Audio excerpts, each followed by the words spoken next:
Welcome to all students. देखिए विद्यार्थियों, आज हम क्लास स्टार्ट करते हैं और आपके सामने आज हम लेके आए हैं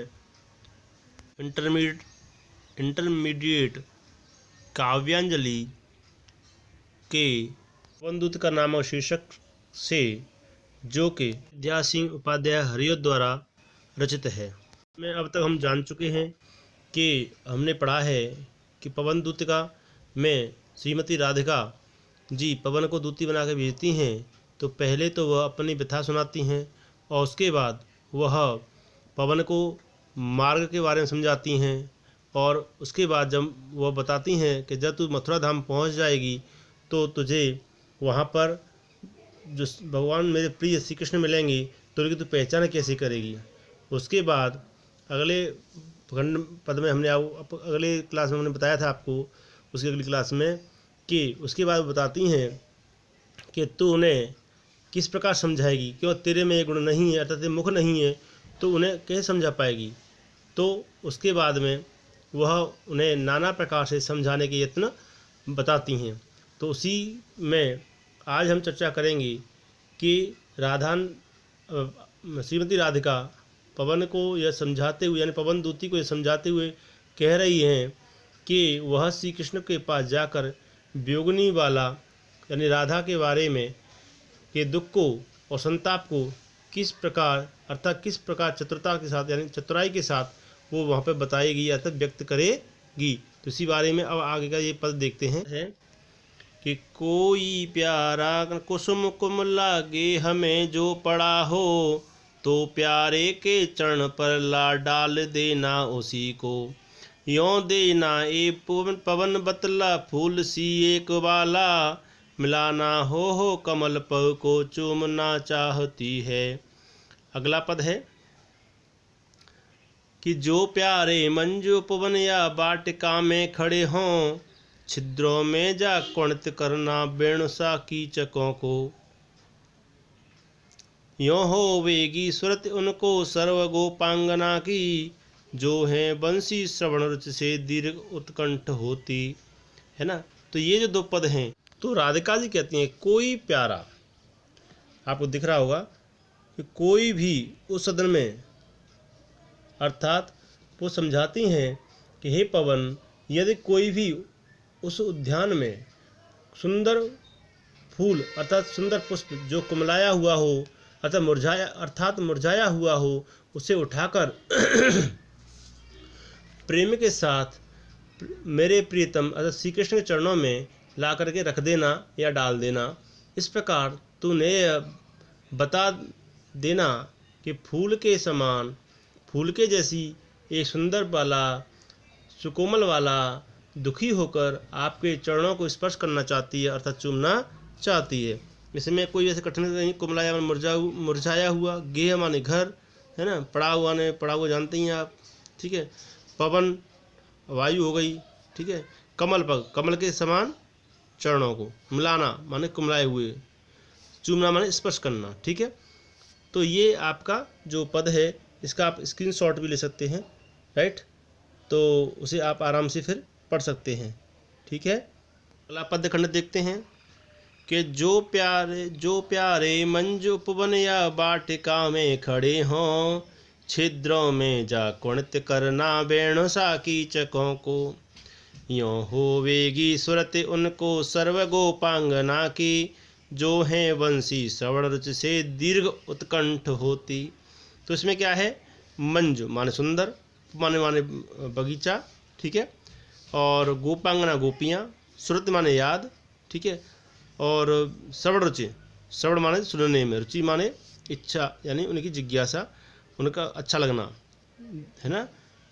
तो ये अब आपके साथ अर्थ देखें कि जो प्यारे, ध्यान दें इस पर, पंक्तियों को देखें आप कि वो कहती हैं हे पवन, यदि श्री कृष्ण अर्थात मेरे प्रिय सुंदर उपवन या बगीचे में हों तो कीचक कहते हैं बांसों को, बांस को कहते हैं कीचक, ठीक है। तो बांसों के छिद्रों में जाकर उन्हें बांसुरी के समान बजाना, क्योंकि इस प्रकार से उन्हें सभी गोपियों की याद आएगी, अर्थात सभी गोपिकाओं का उन्हें स्मरण हो आएगा। ठीक है, जो प्रिय की बंसी सुनने की इच्छा से बहुत ही उत्कंठ यानी तीव्र व्याकुल हो जाया करती थीं। ठीक है, कब? जब श्री कृष्ण यहाँ पर थे। ठीक है, वेणु कहते हैं बंसी, कीचक माने बांस, कुड़त माने उन्हें बजाना। ठीक है, तो इस प्रकार से ये जो पद है इसका आपको व्याख्या समझ में आ गई होगी। ठीक है, दूसरी बात इसमें बताना चाहूँगा मैं आपको कि राधा ने संकेतों के माध्यम से श्री कृष्ण को जो संदेश भेजने का उपाय किया है वो बहुत ही दर्शनीय है, और इसमें कवि की जो कल्पना है वो भी प्रशंसनीय है। भाषा खड़ी बोली है दोनों में। ठीक है, वियोग श्रृंगार तो है ही। ठीक है, अब आगे का पद देखते हैं। ठीक है, कि लाके फूले कमल दल को, लाके फूले कमल दल को श्याम के सामने ही। कमल दल यानी कमल दल कहते हैं जो कमल होता है, कोई भी, इसमें लिखा हुआ है कमल दल, कमल का दल, दल माने पत्ता। ठीक है, अर्थात वे कहती हैं कि हे पवन, तू प्रिय श्री कृष्ण सामने एक खिले हुए कमल का पत्ता यानी पत्र या पत्ता कह लो, ला कर के व्याकुलता से इस प्रकार से डुबाना, थोड़ा सा विपुल, विपुल माने अधिक, जल माने पानी, व्यग्र माने बेचैनी से। ठीक, इस प्रकार से डुबाना, किस प्रकार से डुबाना? जिससे यों देना ए भग्न उतरे, इस प्रकार से ये उन्हें बतला देना या जता देना कि एक अम्भोज नेत्रा, कमल के समान नेत्रों वाली है ना, अम्भोज नेत्र, अम्भोज कहते कमल, कमल के समान नेत्र वाली एक बाला आँखों को हो विरह विधुरा, यानी अपने नेत्रों को अश्रुपूर्त रखती है, यानी वो हमेशा उनकी आंखों में आंसू भरे रहते हैं आपके वियोग के कारण। यानी वो कहती हैं कि हे पवन, तू प्रिय के सामने एक खिले हुए कमल पत्र को लाकर इस प्रकार से व्याकुलता के साथ थोड़ा थोड़ा जल में डुबाना, थोड़ा थोड़ा जल में डुबाना, इस प्रकार से तू उन्हें यह बताने में कामयाब हो जाएगी कि हे बहन, इस प्रकार उन्हें ये बतला देना या समझा देना कि कमल जैसे नेत्रों वाली राधा आपके वियोग में दुखी होकर अपने अश्रुओं को यानी अपने नेत्रों को अश्रुपूर्त रखती है, अर्थात उनके नेत्रों में हमेशा आंसू भरे रहते हैं। राइट, तो इस प्रकार से आप अब नेक्स्ट देखते हैं कि धीरे लाना बहन करके नीप का पुष्प कोई, ओ प्यारे के चपल द्रव के सामने डाल देना, ऐसे देना प्रकट दिखला नित्य आशंकिता हो, कैसी होती विरह बस में नित्य रोमांचिता हूँ। नीप कहते हैं कदम्ब को, नीप का पुष्प माने फूल। ठीक है, द्रग माने नेत्र, चपल माने चंचल।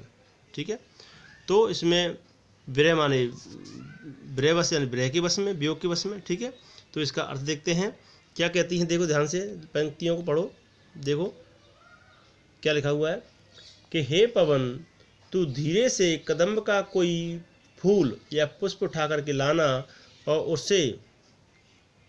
उसे मेरे प्राण प्रिय के चंचल नेत्रों सामने रख देना या डाल देना। इस प्रकार तूने यह बात भली प्रकार समझा सकेगी कि मैं उनके वियोग में किस प्रकार, अर्थात उनके विरह के वशीभूत होकर के हर समय सहमी हुई सी रहती हूँ, और नित्य प्रति मिलने की इच्छा में, अर्थात पुनर्मिलन की कल्पना से, पुनर्मिलन की कल्पना यानी दोबारा मिलने की कल्पना से बार बार कदम्ब के फूल के समान रोमांचित होती रहती हूँ। राइट, तो इसको आपने समझा। आप देखिए कि इन दोनों पदों को देखें तो यहाँ पर राधा जी की जो स्थिति है, उनकी दशा है, उसको दिखाने में कवि ने बहुत ही सुंदर उपमानों का चयन किया है। समझ रहे हैं, और अपनी परपुष्ट कविता प्रतिभा का उन्होंने परिचय देने का प्रयास किया है। परिचय दिया ही है, प्रयास नहीं किया, वो तो योग्य हैं। ठीक है, भाषा खड़ी बोली है शैली तो आपको बताइए बहुत अच्छी शैली, इसका नाम इसे प्रबंधात्मक शैली बोलते हैं। अलंकार से उपमा अनुप्रास है ही, ठीक है। और रस वियोग श्रृंगार यानी विप्रलंब श्रृंगार, और छंद मदाक्रांता, राइट। और अगला देखते हैं, अगला है कि बैठे नीचे जिस बिटप के श्याम होवे उसी का, बैठे नीचे जिस बिटप के श्याम होवे उसी का, कोई पत्ता ल निकट उनके नेत्र के ले हिलाना, यों प्यारे को विदित करना चातुरी से दिखाना, मेरे चिंता वित चित्त का क्लांत हो काँप जाना। कितना सुंदर वर्णन किया है, देखिए इन पंक्तियों को। यानी इसमें कोई कठिन शब्द है नहीं। बिटप माने वृक्ष होता है, ठीक है। और पत्ता माने पत्ते जानते, लन निकट माने पास में ला करके, हिलाना माने उन्हें हिलाना, नेत्र माने आँखें, ठीक है। विदित करना यानी अवगत कराना, विदित माने अवगत कराना, चातुरी माने चतुराई से, चिंतावित चित्त, चित्त माने हृदय मन, और वित माने जीत लेना, चिंता माने चिंता ने माने उनके हृदय को जीत लिया है, क्लांत माने दुखी, है ना, काँप जाना माने काँप, यानी वो उनके उसमें वियोग में उनका हृदय हमेशा क्या रहता है, काँपता रहता है, ठीक है। अब इनको देखें कि बैठे नीचे जिस बिटप के, बिटप माने पेड़, जिस पेड़ के नीचे वो बैठे हों, कौन, श्याम, अर्थात श्याम जिस पेड़ के नीचे बैठे हों उसी पेड़ का कोई पत्ता उनके पास ला करके उनके नेत्रों के सामने इस प्रकार, इस चतुराई से, इस बुद्धिमत्ता से हिलाना और उन्हें दिखाना कि किस प्रकार से चिंता ने मेरे हृदय पर राज कर लिया है, अर्थात मेरे हृदय को चिंता ने जीत लिया है। क्योंकि जो मेरा जो धैर्य का संबल था, धैर्य का जो मेरा सहारा था, वो मुझे चिंता ने छीन लिया है और मेरे हृदय को जीत लिया है। क्या कहती हैं, दोबारा दें पंक्तियों को, ठीक है।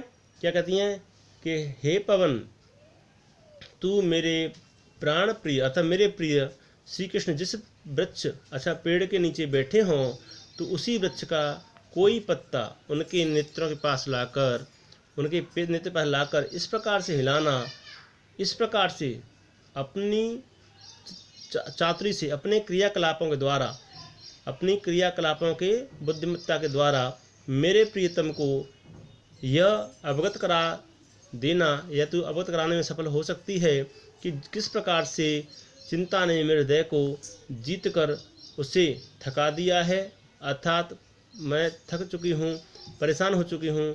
चिंता ने मेरे हृदय का जो संबल है मुझसे वो छीन लिया है, अर्थात मेरा जो धैर्य था वो खो गया है, अर्थात चिंता ने मेरे हृदय को जीत लिया है, और जिसके अभाव में मेरा हृदय हमेशा पत्ते की तरह कांपता रहता है, ठीक है। और आप देखिए कि राधिका की दशा को दिखाने में कवि ने बहुत ही सुंदर वर्णन इसमें किया है। अलंकार वही उपमा अलंकार है, ठीक है। आप सुंदर लिखेंगे तो, और जो मैंने अभी लाइन बोली है कि राधिका की दशा को दिखाने में कवि ने बहुत ही सुंदर उपमानों का चयन किया है, तो आप ये लिख सकते हैं पॉइंट डाल कर। 1 भाषा वही खड़ी बोली, शैली प्रबंधात्मक बता चुका हूँ आपको, छंद मदाक्रांता है इसमें, रस वियोग श्रृंगार, ठीक है। और एक शब्द शक्ति होती है, वो अविधा और लक्षणा इसमें है, गुण इसमें प्रसाद है, ठीक है। तो इस तरह से ये आपको इसमें आपको समझ में आ गया होगा। और कुछ पंक्तियाँ आगे की ओर रह गई हैं, उन्हें भी मैं आपको इसमें कवर कर देता हूँ, तो उन्हें आप ध्यान से सुने। वैसे इसमें 4 खंड और रह गए हैं, मैं चाहता हूँ मैं अगले इसमें कर दूँगा। तो आज के लिए इतना ही। और मैं एक बात कहना चाहूँगा आप सभी से कि इसमें आपको लगा हो स्टूडेंट्स के सर ने कुछ प्रोग्रेस इसमें की है आपको समझाने में या बताने में आपको, तो इसे आप इसे मुझे लाइक करके बताएं और इसे सब्सक्राइब कर लें, ठीक है। तो आपको ये मिल जाया करेगा, ठीक है। और कोई भी इसमें समस्या हो तो मुझे कमेंट से या फ़ोन से पूछ सकते हैं। और अपनी पढ़ाई को आप चालू रखें और पढ़ाई में कोई भी प्रकार की ढिलाई आप ना रखें। और मेरी आपसे ऐसी कामना है कि आप इस बार एक अच्छा लक्ष्य बनाएंगे और अच्छे लक्ष्य के साथ में अपनी पढ़ाई को अंजाम देंगे कि इंटर क्लास है और इंटर में आपको बेस्ट टू दी बेस्ट यानी सुपर डुपर करना करने का लक्ष्य बनाना चाहिए। और ऐसी मेरी शुभकामनाएं हैं, और इन्हीं शुभकामनाओं के साथ आज की क्लास को यहीं एंड करेंगे। So best of luck, thank you.